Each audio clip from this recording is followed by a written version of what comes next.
नमस्कार, आप देख रहे हैं जेटीएन न्यूज़ इंडिया और आज फिर बारी है एक टॉपर से आपकी मुलाकात की। आज हम आपकी मुलाकात करवा रहे हैं द पेंटिकोस्टल असेंबली स्कूल की छात्रा मीमांसा से, जो आर्ट्स स्ट्रीम में बोकारो की डिस्ट्रिक्ट टॉपर है।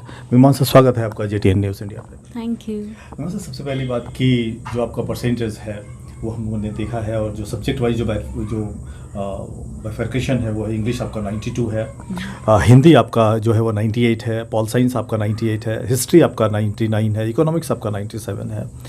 मीमांसा, आप आर्ट्स स्ट्रीम से हैं, आपका एम्बिशन क्या है लाइफ में? मेरा एम्बिशन है, मैं आईएएस ऑफिसर बनना चाहती हूँ एज अ करियर एम्बिशन, और as like a creative ambition मैं चाहती हूँ कि लोगों को पता चले कि आर्ट्स अच्छा सब्जेक्ट है। लाइक मैंने जनरल मतलब एज अ वाइडर स्कोप मैंने ये सब्जेक्ट इसलिए चूज़ किया था, मुझे पसंद था और मैं चाहती थी मैं लोगों तक ये पहुँचा सकूँ। आपको बोर्ड में कितना परसेंट था? 98%। ये इस 12th बोर्ड। इस बार के Yes. मैं क्लास 10th बोर्ड की बात कर रहा था। 92.4%। 92%। आपने साइंस प्रेफर नहीं किया? नहीं, उसमें मतलब जनरल रुचि भी नहीं थी, और ऐसा है ना कि जब सबके आते हैं 90% प्लस, तो पूरे सोसाइटी की नहीं अब तो इतने अच्छे आ गए हैं, साइंस ही ले लो, तो मुझे वो मन नहीं था। एक तो रुचि नहीं है, फिर सब उतना प्रेशराइज कर रहे हैं, और उसके बाद लोग ये नहीं समझ रहे कि आगे भी सब्जेक्ट ऑप्शंस हैं जो और अच्छे हैं, तो उसके लिए होना चाहिए ना। मैं चाहती थी कि मैं उसकी एडवोकेट बनूँ, कि उनको बैक करें। हाँ उनको बैक हाँ करें, बैक करें आर्ट्स वालों को। मसा, आपकी सेल्फ स्टडी के बारे में हम ज़रूर जानना चाहेंगे कि आपका रूटीन क्या रहा था सेल्फ स्टडी को लेकर के। कितने घंटे आप पढ़ते थी? जैसे कि स्कूल का जो टाइमिंग है, कोचिंग का भी टाइम था, उसके अलावा जो आपका सेल्फ स्टडी का टाइम था वो क्या था? मैं स्कूल में 6 घंटे देती, कोचिंग कहीं नहीं लिया कभी। सेल्फ स्टडी ज़्यादा से ज़्यादा 2 घंटे तक होता था। जो मैं स्कूल के नोट्स होते थे वो आके बस घर पे पढ़ती थी, और एनसीईआरटी बुक्स पढ़ती थी।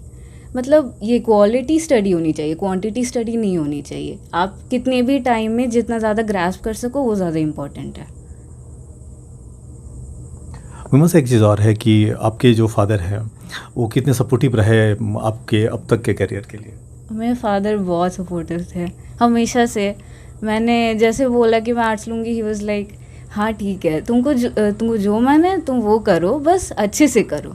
मतलब वो आपके हर डिसीजन में थे? हाँ, हर डिसीजन में मेरे साथ थे। मीमांसा, और वो आपके लिए क्या सोचते हैं ये ज़रा हम उनसे भी पूछेंगे। ज़रा देख लेते हैं कि आपके फादर क्या कह रहे हैं। एक्चुअली हम बहुत खुशी महसूस कर रहे हैं कि मेरी बेटी बोकारो ज़िला में टॉप की है, और हम अपने बेटी को कभी प्रेशर नहीं दिए कि तुम पढ़ो, तुम ये करो, तुम वो करो।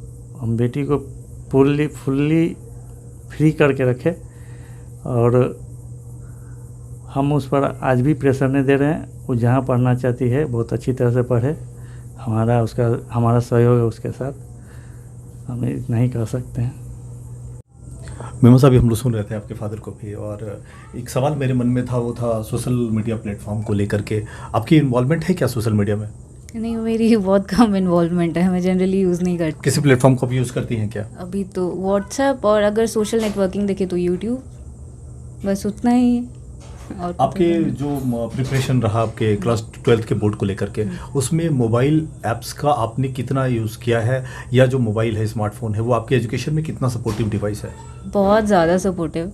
एनसीईआरटी बुक्स के अलावा मोबाइल फ़ोन्स से अगर कुछ नहीं समझ आता था तो सबसे पहले कंसल्टेशन वही होता था। अगर टीचर नहीं मिल पाए तो उसके बाद एक्स्ट्रा आर्टिकल्स या कुछ फन फैक्ट्स और प्रोजेक्ट्स बनाने में बहुत हेल्पफुल है। कॉन्सेप्ट क्लियर करने में मोबाइल से आपको मदद? हाँ, बहुत इजी है। लाइक बहुत जनरली होता है कि टीचर अवेलेबल नहीं हो पाते हैं, और आज के टीचर्स होने चाहिए, वो स्ट्रॉन्ग होने चाहिए कि आपको समझा सकें।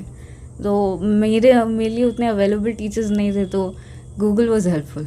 तो गूगल मास्टर काम कर गया आपके लिए, नहीं? बस एक और आपसे हम जानना चाहेंगे कि अभी के समय में बहुत सारे ऐसे बच्चे हैं जो कि स्मार्टफोन का कह सकते हैं कि ओवर यूज़ करते हैं। तो ऐसे बच्चे जो एजुकेशन में है, जो स्कूल गोइंग स्टूडेंट्स हैं, ऐसे बच्चों को आप क्या एडवाइस करना चाहेंगी ओवर यूज़ ऑफ स्मार्टफोन को लेकर के? बहुत सारे गार्जियन भी परेशान हैं इसको लेकर के, क्या कहना चाहेंगे आप? ओवरयूज़ किस मैटर पे हो रहा है वो पहले पता होना चाहिए। सोशल नेटवर्किंग पे टाइम वेस्ट हो रहा है या फिर वो बच्चा पढ़ने की कोशिश कर रहा है उससे, इसके बारे में पहले पता होना चाहिए। अगर बच्चा पढ़ रहा है तो इट्स फाइन, बस एक्स्ट्राज और ज़्यादा नहीं होना चाहिए, बुक्स पे भी ज़्यादा ध्यान होना चाहिए। मतलब आप एडवोकेट कर रही हैं कि प्रॉपर यूज़ ऑफ स्मार्टफोन होना चाहिए। हाँ, लाइक अब करंट टेक्नोलॉजी है, वी कैन नॉट रेनोडेट इसको नहीं कर सकते, या आगे और बढ़ेगा ही, तो अच्छा इसको एक्सेप्ट करनी चाहिए अच्छे से, इसके अच्छे बेनिफिट्स को ज़्यादा एक्सेप्ट करना चाहिए। हम लोगों ने देखा है कि जो टॉपर्स हैं वो चाहे साइंस के हों, आर्ट्स के हों या कॉमर्स के हों, उनको एक मेंटल स्ट्रेस से गुजरना पड़ता है। सो डैट की जो एजुकेशन पॉइंट ऑफ व्यू से मैं बात कर रहा हूँ, तो मेंटल रिलैक्सेशन के लिए ह्यूमन बॉडी एक मशीन है, वो एक सीमा के बाद थकता है। तो पर डे जब कभी भी आप पढ़ती हैं, जब आप सेल्फ स्टडी के बाद जब आप ख़त्म करती हैं, तो मेंटल प्रेशर से रिलैक्स होने के लिए आप करते क्या है या आपकी हॉबीज़ क्या है, मैं इनडायरेक्टली पूछना चाहूँगा। अच्छा, तो मैं नॉवेल्स पढ़ती हूँ, मैं स्केचिंग करना बहुत पसंद करती हूँ, सॉन्ग सुनती हूँ, थोड़ा गाती भी हूँ और म्यूजिक पसंद है आपको? हाँ, म्यूजिक गाती हैं आप? पसंद। उतना अच्छे तो नहीं, बट कोशिश करती हूँ। 2 लाइन हम आपसे सुनना चाहेंगे, ये मेरे लिए भी सरप्राइज है। अच्छा। जो आपको पसंद हो वो 2 लाइन। मैंने म्यूज़िक एग्ज़ाम के लिए तैयारी की थी, तो मैं वो गा दूँ? बताइए।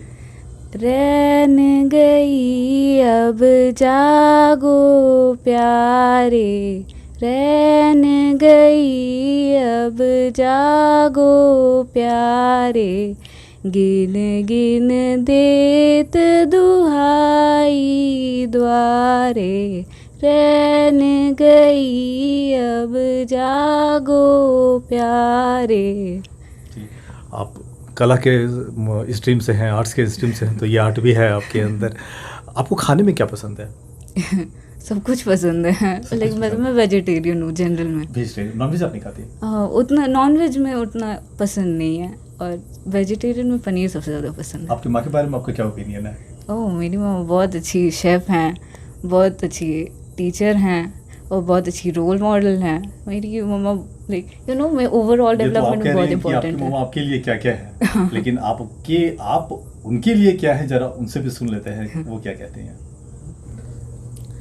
मीमांसा बहुत सीधी सादी लड़की है, वो हमेशा पढ़ाई में अच्छी रही है, उसका हमेशा ख्वाहिश ये रहा है कि हम आगे बढ़े। हम चाहते हैं कि भगवान इसकी इच्छाओं को पूरा करें, और ये इनकी जो खाने पीने की जो शौक़ है उसको मैंने हमेशा देने की कोशिश की हूँ।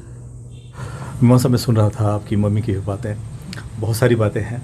एक गंभीर सवाल मैं आपसे कर रहा हूं, चूँकि आप आर्ट्स के स्टूडेंट हैं और एडमिनिस्ट्रेटिव सर्विसेज में आप जाना चाहती हैं। समाज के अंदर जो लड़कियों की जो स्थिति है, सरकार भी बात करती है विमेन एम्पावरमेंट को लेकर के, बहुत सारे ऐसे घर भी हैं या गार्जियंस भी हैं जो अपनी बच्चियों को बहुत ज़्यादा पैक करते हैं एजुकेशन पॉइंट ऑफ व्यू से, सोशली उनको ये सेफ के लिए भी बहुत सारे मेजर्स हैं। ऐसे में एज ए गर्ल चाइल्ड आपका क्या अनुभव है, या वुमेन एम्पावरमेंट को लेकर के आपका अपना थॉट क्या है? अभी इस सोसाइटी में अभी भी ज़रूरत है कि फेमिनिज़म, विमेन एम्पावरमेंट, ये सारे मॉरल्स आएँ। लोग अभी भी मतलब नहीं समझ रहे इन चीज़ों का, इन चीज़ों को उतना इम्पोर्टेंस नहीं दे रहे हैं। अभी भी बहुत सारे स्टीरियोटाइप्स हैं, क्लोथिंग रिलेटेड बहुत एसेट्रा, और एजुकेशन नहीं मिल रहा है। छोटी बच्चियों को एजुकेशन नहीं मिल रहा है, वो अभी भी घर पे हैं, घर के काम कर रही हैं, खेतों में हैं। एटलीस्ट ग्रास रूट लेवल से गवर्नमेंट जब प्रोवाइड कर रही है तो क्यों नहीं दिया जा रहा है? आपको लगता नहीं कि ये एक अवेयरनेस का भी मामला है? बहुत बहुत ज़्यादा है। अगर फैमिलीज अवेयर होंगी तो ऑब्वियसली भेजेंगी, लेकिन अवेयर होने के बावजूद भी नहीं भेजती हैं। मेरी मम्मा सर गवर्नमेंट टीचर हैं, और उन्होंने देखा है कि बहुत सारे फैमिलीज़ नहीं भेज रहे हैं, अपने बच्चों को भेजते ही नहीं हैं, और स्पेशली गर्ल चाइल्ड को तो भेजते ही नहीं हैं, घर पे बैठा के रखते। तो वो ज़रूरी है कि गाँव एक बहुत एक जो ग्रास रूट लेवल है, हाँ, वहाँ पे चेंजेस आना चाहिए। हाँ, तभी आगे बढ़ेगा। मीमांसा, मैंने आपका थॉट सुना है, और आपकी जो तैयारी है वो सिविल सर्विसेज को लेकर के है। जेटीएन न्यूज़ इंडिया की जो शुभकामनाएं है वो आपके साथ है, प्लस आपने वक्त निकाला बात करने के लिए, आपके हम बहुत आभारी हैं। Thank you. ये थी मीमांसा, द पेंटिकोस्टल असेंबली स्कूल के स्टूडेंट, ये आर्ट्स की टॉपर हैं बोकारो डिस्ट्रिक्ट में। इस साल सीबीएसई का जो रिजल्ट आया है उसमें अगली बार हम एक और टॉपर से आपकी मुलाकात करवाएंगे, और तब तक के लिए नमस्कार।